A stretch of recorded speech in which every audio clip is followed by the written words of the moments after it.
Okay, so today we have three great speakers from around the world.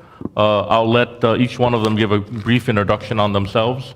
We have Jasper Ma from ESL, Kane Waltman from Oddshots, and Eric Zhou from Edelman China. Hello, everyone. I'm Jasper from the ESL. So ESL is the world's biggest esports company.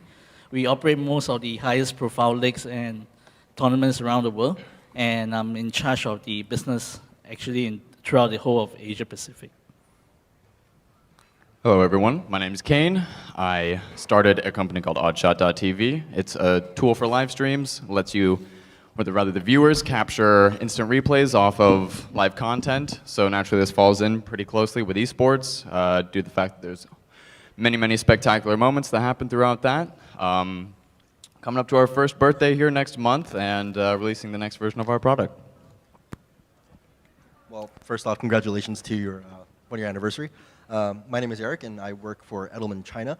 Edelman is the world's largest privately owned PR company. We do PR consulting, marketing, communications marketing, and etc. I work on clients such as Microsoft, King, and Activision. So my background in terms of dealing with esports is I used to be the Kotaku China guy, so I used to write about video games and video games culture, and esports is a big part of that in China. Okay, great. So what I'm going to do is I'm going to ask each one of the panelists different questions, and then we'll have some general questions that people can kind of jump in and talk about, as well as a Q&A.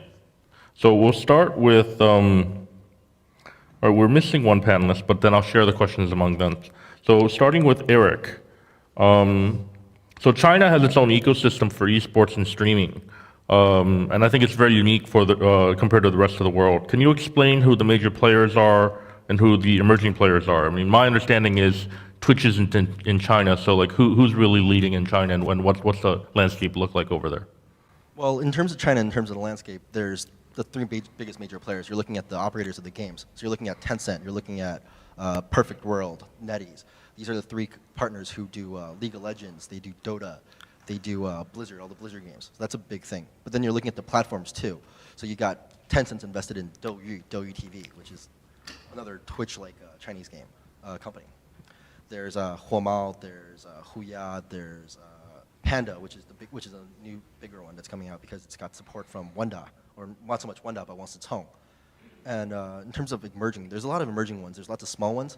The one that comes off the top of my head right now is Nice TV. They were the guys who recently did a Clash Royale kind of thing. They did a Clash Royale tournament in China. So that's a big thing that they did recently. Do you want more? Yeah, you can if you like. Okay, I've got actually a bit more written down. So there's also like Longzhu, there's Zanqi, and there's also Trimming. These are the three more local ones. And of course, you also have like the Yoku Tudos, who are also trying to get into the live streaming thing. And then you have Billy and AC Fun. Okay, so it's very fragmented in China. It's huge. Okay, all right. It's a huge market. And there's no really clear leader at the moment? Well, the three clear leaders will be Douyu, Panda, and Huomao, in my opinion. Okay. But there's also Huya, YY too. That's a really big one. All right, so jumping over to Jasper, esports is getting really big around the world. You've seen, obviously, ESL is a leader in the esports league business, but there's been a number of other companies jumping into the league business recently. Turner Broadcasting in the US, Alibaba recently announced it. Where do you see the space going? I mean, generally, when you look at the idea of esports growing at such a amazing speed, especially for everything that's going to turn out globally, what you see happening for Turner especially is something where we see mainstream TV recognizing esports, and it's going to be one of the main reasons why esports, especially on the media side, will grow very, very far ahead this year. And then especially for someone like Alibaba who's going to get interested in esports as well, this is something that we had some discussions with Alibaba directly about why they wanted to do esports, and one of the main reasons is that this relates back to other products that they own. But in hindsight, if you look at it at the general picture, the idea of big brands getting involved in esports, major companies getting involved in esports is actually more or less an accelerated pace and more of a catalyst that moves people to get interested in esports, because major companies right now get interested in esports.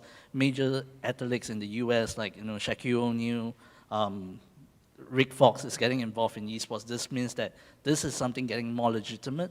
This is something that people are getting having it recognized compared to something that happens 5 or 10 years ago, where all of us treat it as more of a dream, more of a passion that we try to realize until today. So continuing on the league question, for China, what's the current situation on leagues in China at the moment, Eric? So in terms of leagues in China, it's going to sound terrible to say that they have none. I mean, they do. So for the major games, you have Blizzard has their own league. They have the Blizzard Gold competition. So that's a league right there. They have competitions during the off season, and then they have not during the season. They have competitions, and then on top of that, they have a major tournament that follows up where all the best players get together and they see who's the top one. League of Legends, there's the League of Legends Pro League, and that's a league format. So you also have Dota, DPL. That's another league format type of thing. But what you're looking at is you don't have, for other games, there's not just a league. So when you have a major tournament coming up in China, like when Tencent does a tournament, what's it called? Perfect World wants to do a tournament. They're just obshot tournaments where they grab people out and they contact teams. So they grab these famous teams. They get Invictus Gaming, they get World Elite Gaming, they get Edward Gaming, they get all these guys together, and they say, hey, we're doing a tournament.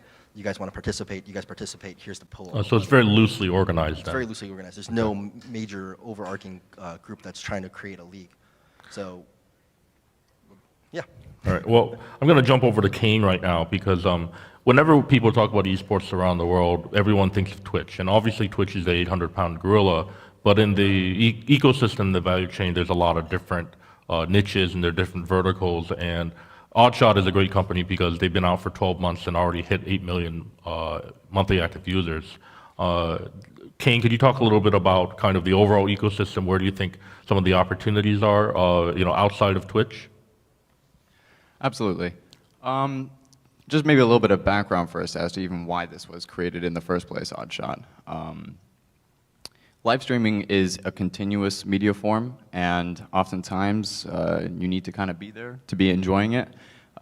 This can be a very cool thing. It's absolutely an appeal to be there live, to have seen it live.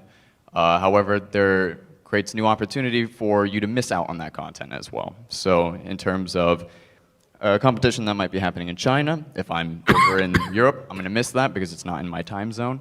And oftentimes, at least with how many live streaming services work today, you need to go and find what's called the VOD, which is often hours long, and you have to seek through it and try and find those right parts. So how is that different than, let's say, putting up a replay on YouTube?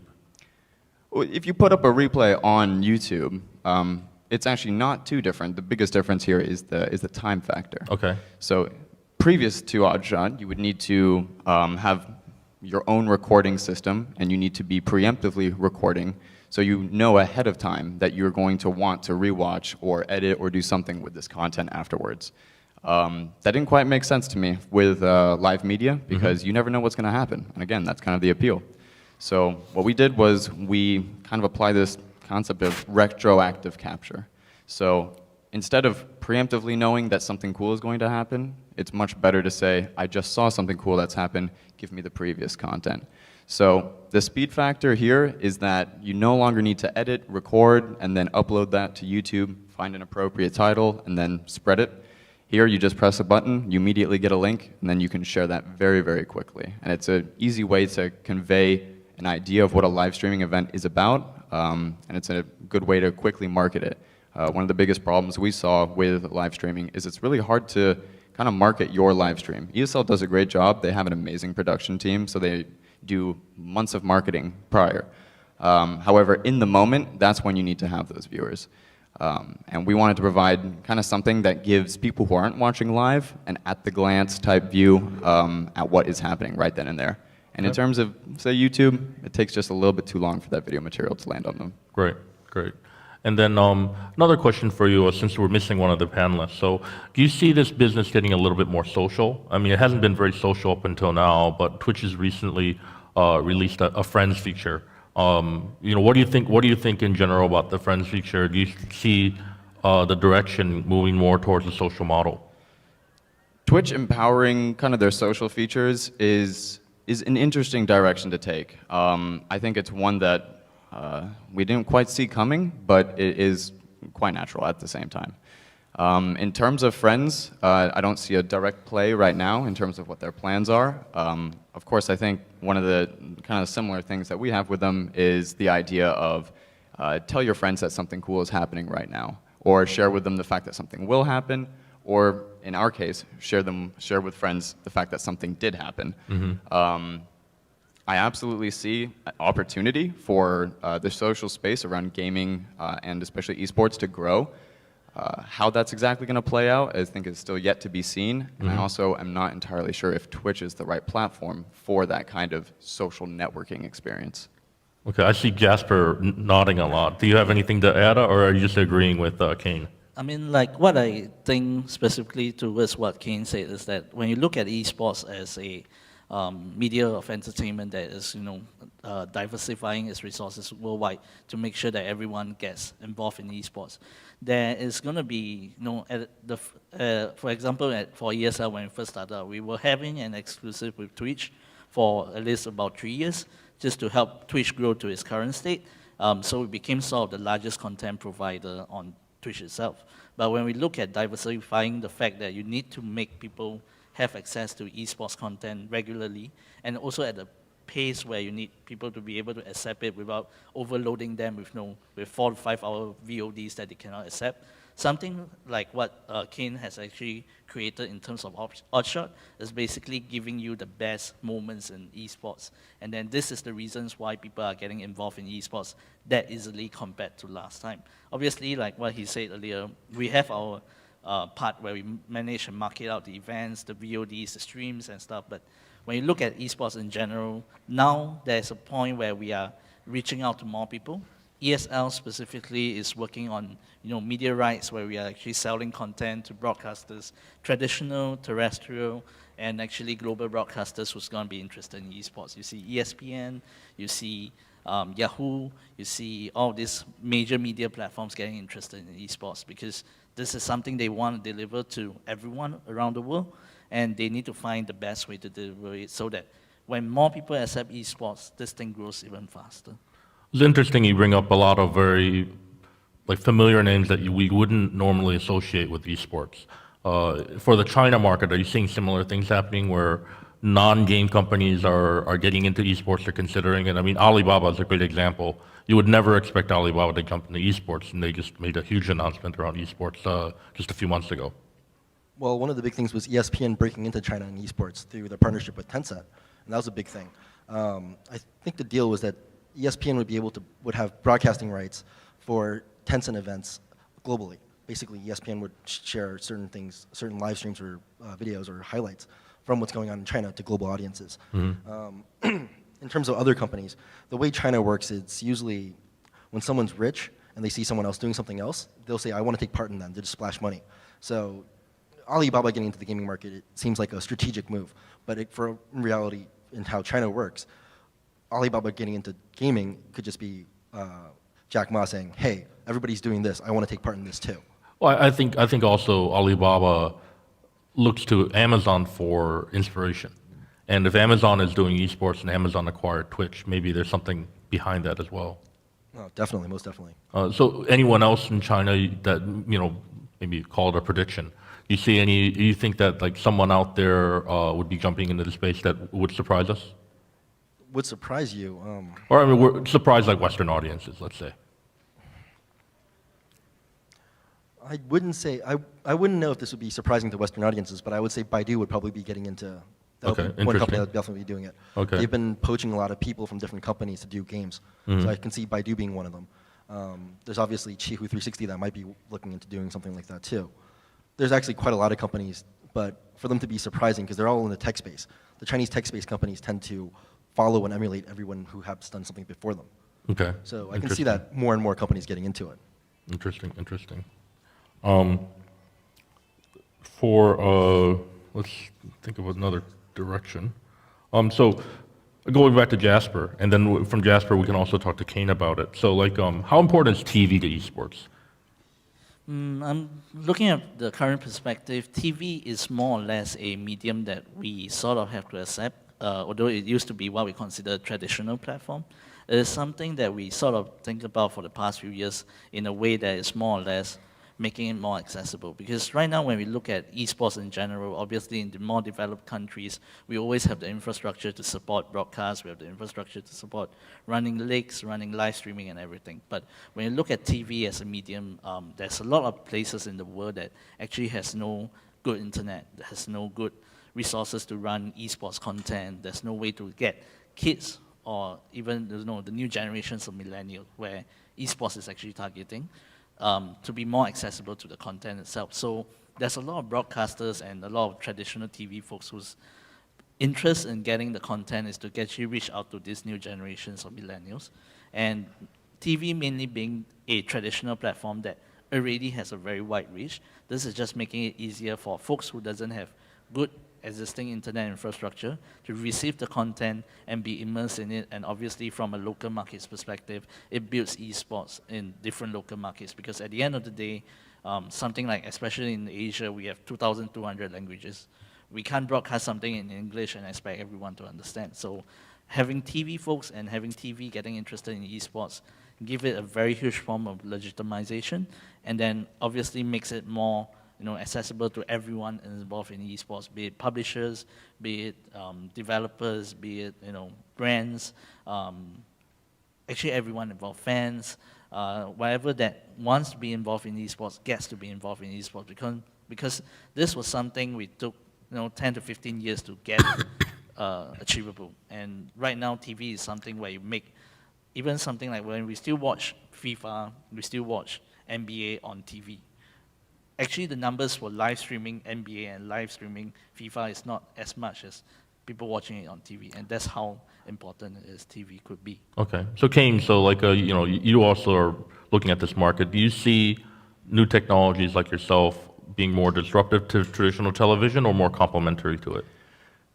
That's an interesting question, because I think that TV could be considered one of two things. It could be considered kind of classic, a television network that has channels, and you flip through them, and there's a guide maybe on your remote. And then you can also consider it as the actual physical object, probably the largest screen in your house. Mm-hmm. Disruptive for maybe networks, possibly. We would much prefer to work with them and help provide content, or if not, actually provide content, but use our platform as kind of a identifying the value of what each moment is. That's one of the benefits that we have, is we see how many people want the same moment. So it's a lot of legwork for a lot of different companies and media producers. For example, ESPN has a team that watches all of these things, and then they cut them down themselves and then upload their own content. And that's even how they did it when they first started as well. They were cutting film strips. So yeah, I wouldn't say that we are disruptive, but I'd actually have to agree with a lot of what Jasper said, in terms of the fact I find TV to be incredibly important for geographic areas that don't have the infrastructure development in terms of internet bandwidth. However, kind of on the devil's advocate side, I am from the millennial generation, and I am part of that cord cutter group. I own a TV, but it is not connected to any kind of television network. It is hooked up to my Apple TV and my computer. So I broadcast a lot of those kind of things through that medium. I think that esports is great for the TV. It's fantastic. Now, whether or not it belongs on a television network, I think is still worth a debate. Great. I think Eric is itching to answer this question as well. Well, very similar to Kane, I also don't. I have a TV that's not hooked up to anything. I actually have two TVs that are hooked up to nothing. The PlayStation, they're hooked up to a Xiaomi box. To what Kane was saying, you see a lot of these Chinese set-top boxes companies. They're working with esports streaming companies to broadcast streams for the TV. They want viewers. But you also see traditional networks in China. For instance, CCTV has been, from what I understand, from what I've talked to people who work at CCTV, there has been this talk about legitimizing esports as something that CCTV Sports would show, that they would show on the network. Because now they've actually gone and reported on. Now they've actually gone and reported on esports on CCTV News on the 7 o'clock, the news that everybody has to watch. And the answer is because the government wants to legitimize this thing as a big thing. They created a whole organization just to do esports in China and recognizing it as a national sport where they want to be the best at. So I can see it being broadcasted on television more and more so. Good. So these kind of questions is going to be open for anyone to answer, but Any predictions in terms of like where the market's going to be heading in like 2 or 3 years? I mean, 5 or 10 is almost impossible to predict, but like in the near future, like 2 or 3 years, anything you think is going to happen? A lot more engagement from people that Jasper was mentioning earlier. For example, we have Shaquille O'Neal and Rick Fox both getting heavily invested into teams. I think that is a trend that we're going to continue to see. Also with the television topic, Turner Entertainment's getting into the business. I think we'll see a lot more television networks and networks in general jump onto this bandwagon across the world, not just within the United States or within Asia. However, I think I'll let the other guys go first for actual true predictions. I mean, like from someone who actually works on esports on a daily basis, we don't really want to work on predictions because it's a bit a bit assuming of what will happen. Actually, from a day-to-day basis, like one day we couldn't expect Alibaba to announce esports relevance because obviously there was an interview with Jack Ma who said he didn't like gaming at first. So it wasn't helpful when we tried to understand why Alibaba suddenly got involved in gaming. But when we look at it in a realistic point of view from everyone we work with, everyone we work against, like more or less competitors, we sort of understand that esports is moving towards a paradigm where we see games getting more accessible to the mainstream. And this is something that, I mean, obviously we are at Casual Connect, a lot of people here are developing games and stuff. So when we look at all of these things coming together, esports is growing so fast and so big that there's going to be a lot of ownership in esports. Like, there's going to be team ownerships, but there's also going to be a lot of content ownership. People want to own the content that they are publishing, that they are developing, and they want to make the money off it. So there's going to be a lot more people getting involved in esports. Obviously, right now, everything is big in the US and Europe. Asia is the third biggest location where esports is going to grow into. But, if I'm not wrong, from a perspective of running Asia as a business, within 3 to 5 years, the most money in esports is actually going to be in Asia. Because once things mature in the US and Europe, things are more or less going to be more of a cycle. But in Asia, there's going to be a lot more opportunities involved. There's going to be a lot more investment involved as well. Obviously not from the point where it's more publicized, like what Shaquille O'Neal and Rick Fox did. But esports is going to be at a place where everyone wants to be involved in esports.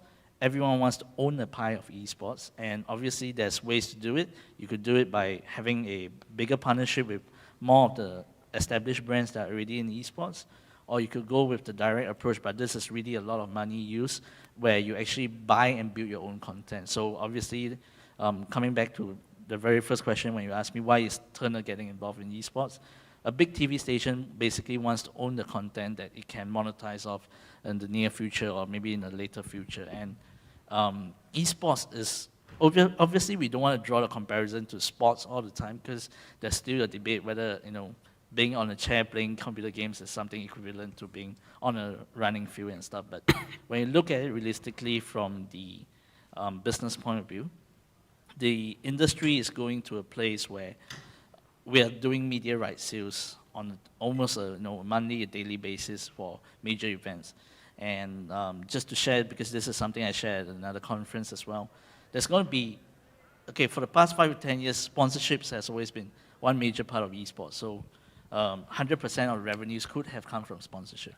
There's going to be a shift to the whole idea with media and partnerships because it's going to establish a part where your revenues from doing anything involved in esports can be 20% media rights, 80% sponsorship, or it could be 80% media rights and 20% sponsorship. So esports is going to turn out to be more realistic, but obviously the next big thing to look out for after all this is obviously the rise of mobile esports, because we have a lot of traditional esports stuff getting more and more recognized, but obviously a device, a platform where everyone can get access to right now is your handphone, your tablets and stuff.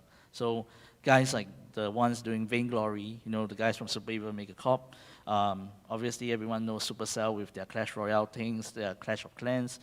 They tried to do esports and they are still doing esports. This is where something, esports folks are getting involved in, mobile esports especially, and then obviously you see more of everyone getting access to the idea that esports is something that could be for everyone and enjoyed in a manner, not just something that, guys get together to play at a LAN party, but, even girls are getting involved in esports, and that's what ESL has been trying to promote, that esports is something that could be made mainstream for everyone.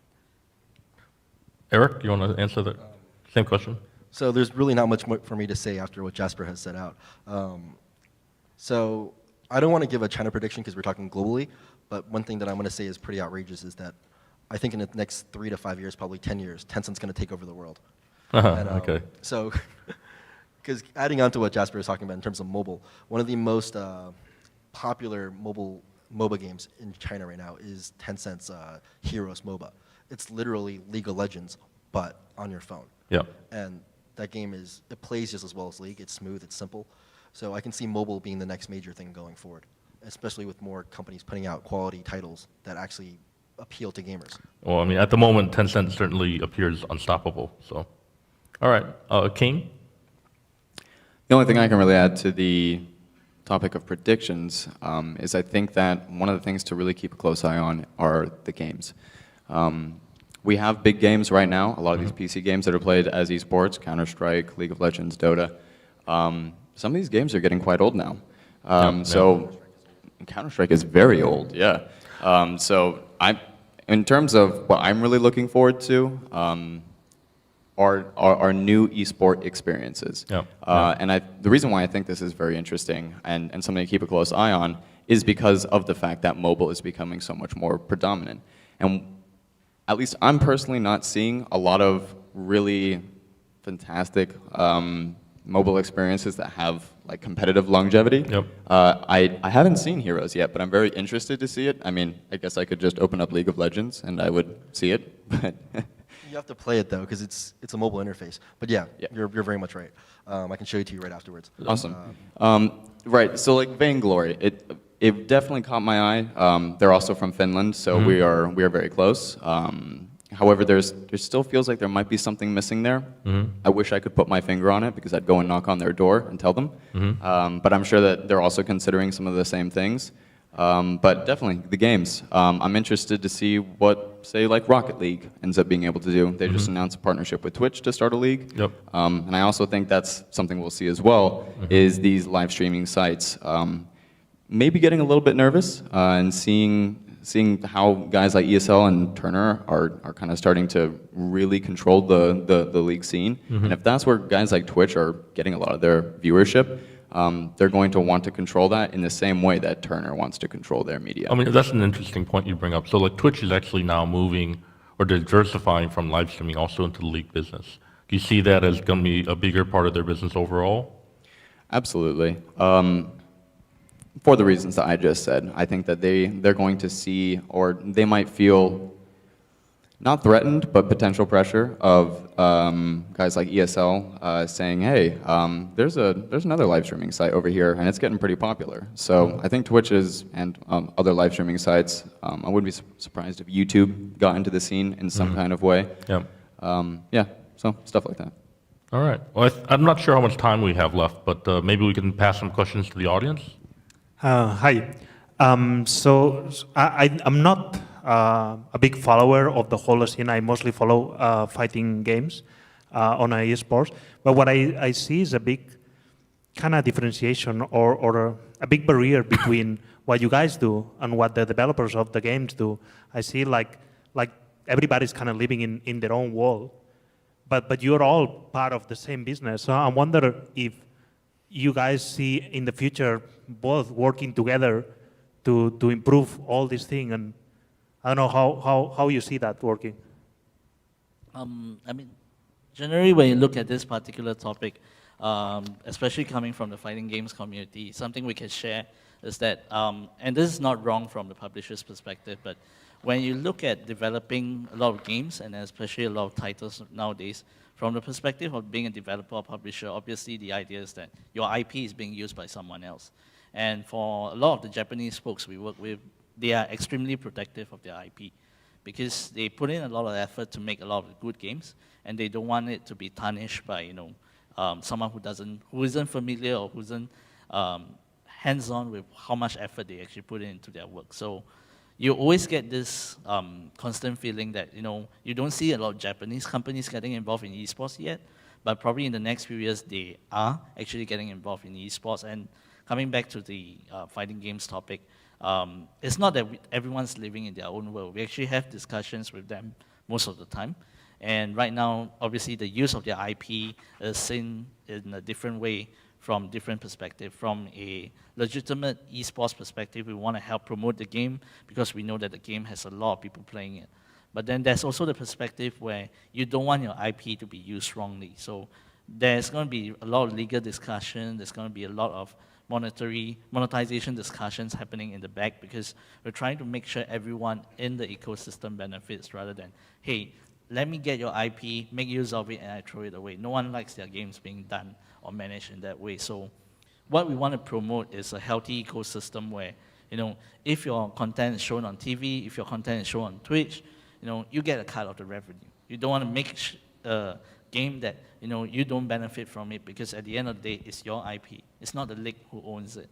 But at the end of the day, you want a synergy between getting your games accessible by the mainstream, accessible by everyone else, but you also must understand that your IP shouldn't be tarnished or managed by people who might not be familiar with your property and then actually destroy your reputation at the end of the day.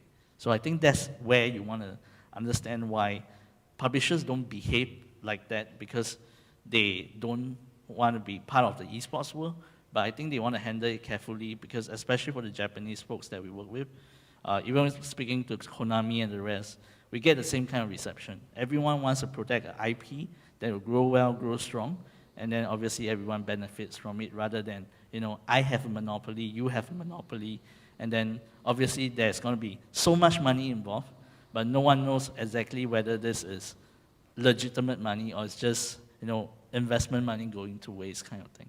Yeah. This directed to Mr. John Lee. I think I had the wrong impression about Kick.tv. So yeah. So yeah, you could explain that a bit. I'm sorry about that. Oh no. So we talked a little bit about social earlier. Yeah. So we're basically a meta platform aggregating different videos and streams from the different sites, and so like Twitch could be a partner, but then other platforms are also partners. So we want to work in between everyone and be neutral, and then build a social layer on top of that. Oh, Yeah. great. Yeah. When is that launching? June. Congratulations. Thank you. Something myself and Eric over here were just talking about is related to the question about publishers and esports kind of working together. And the case that comes to mind when you mention that, especially with fighting games, is Nintendo's perspective on Super Smash Brothers.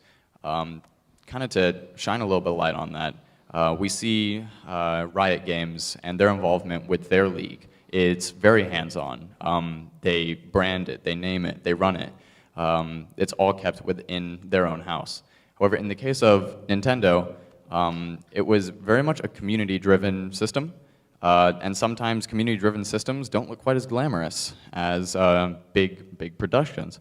So we saw like a bunch of kind of guys sitting in a garage playing on Nintendo tried old. to shut it down at one point too. They really did, They yeah. tried to shut it down, and then the backlash from the community, they basically started supporting it again. That was a big thing. Nintendo has pulled one of the most impressive 180s in terms of perspective that I've seen. But there's also in terms of, I'm obviously wearing a Mega Man T-shirt. Capcom, from what I understand, when they built Street Fighter V, was to make it very accessible to professional gamers who wanted to do something with it. So that was a big thing too. We still have I some hope that time. answer helps. Yeah. Maybe it's good for us. I know it's really hard to see the audience from here, but I think it's good for us to sort of know how many people here in the audience actually tune in and watch esports competitions. Give a raise of hand. Okay. For the rest that haven't really tuned in, I think it's a really important growing business that you guys should be looking into. Definitely, it can be likened to watching a real sports competition soon, just like watching the NBA or watching FIFA. It's growing big. So if there's anything else to add from the panels, do you want to add any closing remarks? Maybe everyone just make a closing remark, starting with Eric. We'll just go down the line. Can we go the other way? Can we go the other way around? No, I'm not ready. So Okay. So let Jasper go first. we'll start from Jasper, and then Yeah, it'll kind maybe of you like. could share a little bit more what you think and where it's going to evolve. You know, next few months, next year. I already asked a similar question. Oh, sorry about that, yeah. Maybe we can make predictions on the next game. So right now, esports is really dominated by 3 games: Dota 2, CS:GO, and League of Legends.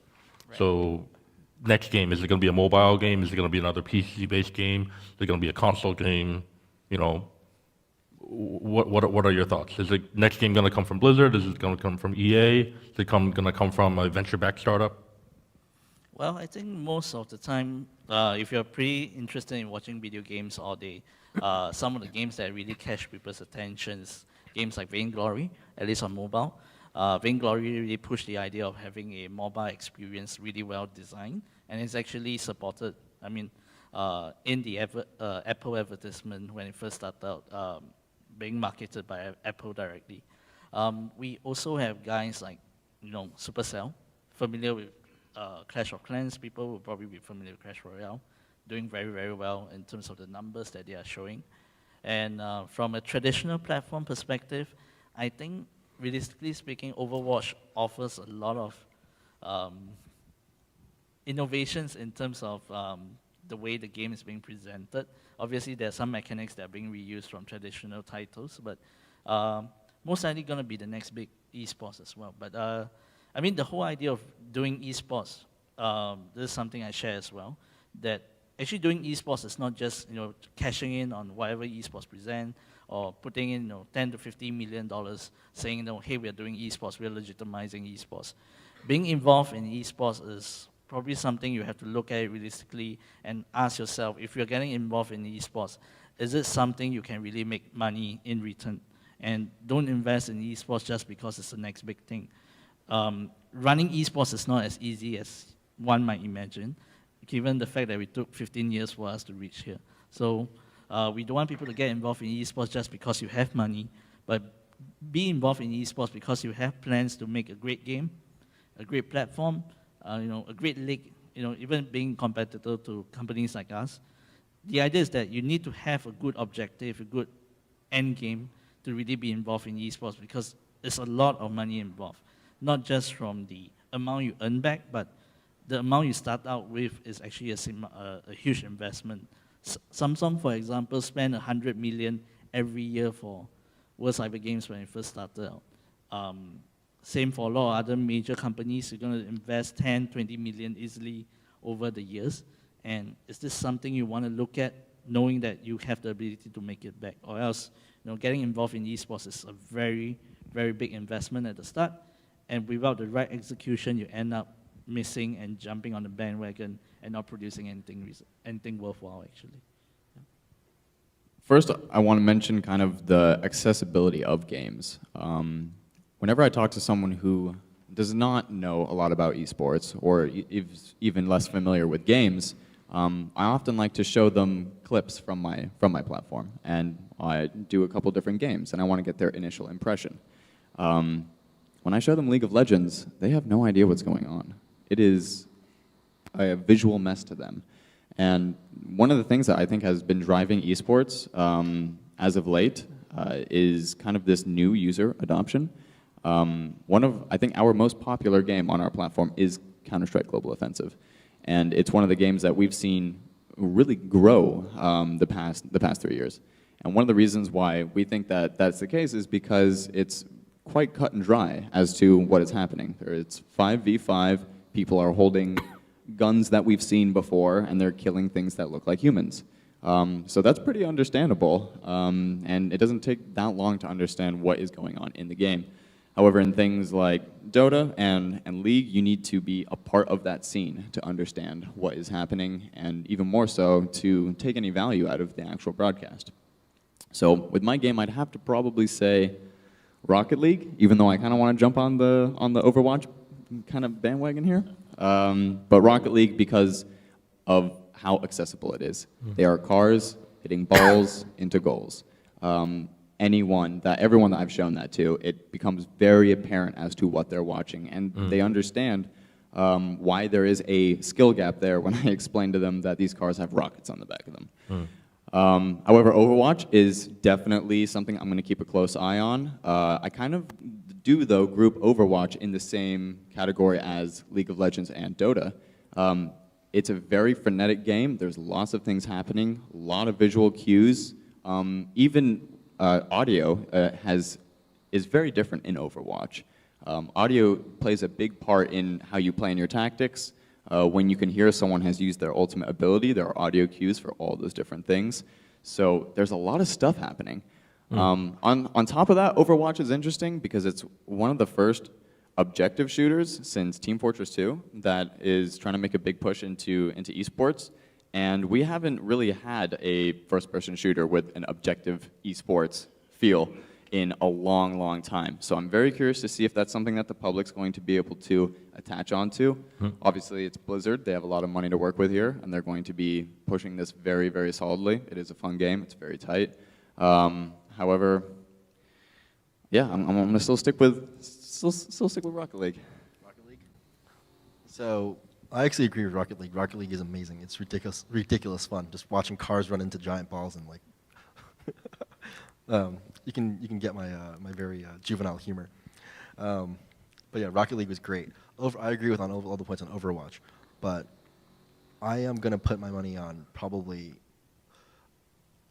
I don't want to say it again, but I am a big fan of Clash Royale, and I actually think that's the next big thing. The only problem is someone I was talking to outside earlier was mentioning that it's such a pay-to-win kind of situation. You have to pay, you have to buy cards to get level up. But there's so many more potential games that developers here could possibly make a next great esports game. I've got a friend who lives in Austin. He's made, I don't know if you guys heard about it. It's called, I'm giving him a shout out. He made a game called Arena Gods, and it's got featured by, I think, GDC. And the whole point is like it's 2v2, and you're trying to kill each other in a small dungeon arena. I'm not explaining it very well, but you have to see it. It's a great game. So in terms of the next great game for it, I think we haven't seen it yet because it hasn't come out. And somebody will put something out that's completely different. We're talking to you developers, you know. If anyone wants to talk about that after this, I'm sure any of us would be happy to talk about what kind of makes a game be a viable esport. But that'd be an entirely another panel topic.